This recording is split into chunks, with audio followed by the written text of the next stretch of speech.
Zimbabwe's quest for change unfolds. The outcome of last weekend's election in Zimbabwe could drastically alter the country's direction. Dr. Marian Tupy of the CATO Institute weighs in on the future of the nation and its imperiled economy.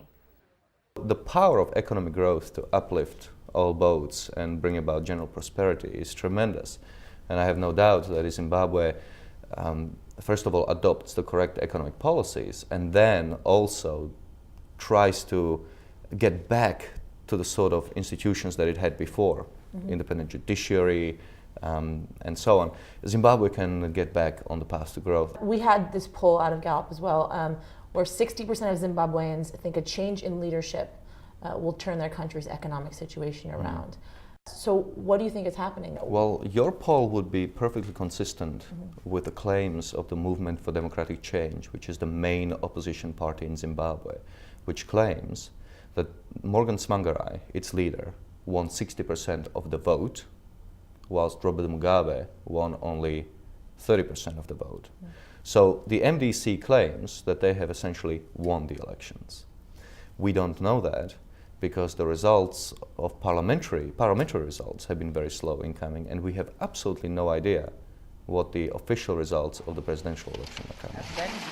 An MDC party chair has said that he will not take it to the courts. And he shouldn't.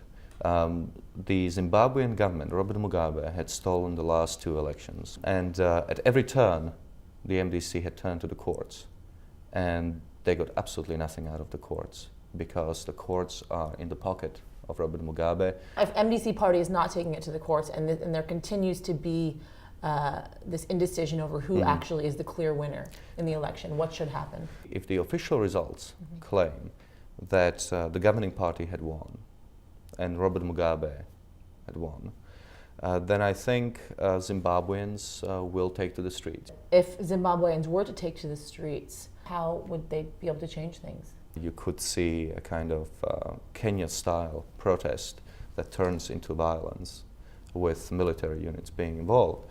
But for the first time in almost 3 decades, Mugabe cannot rely on a solid support of the army and of the police.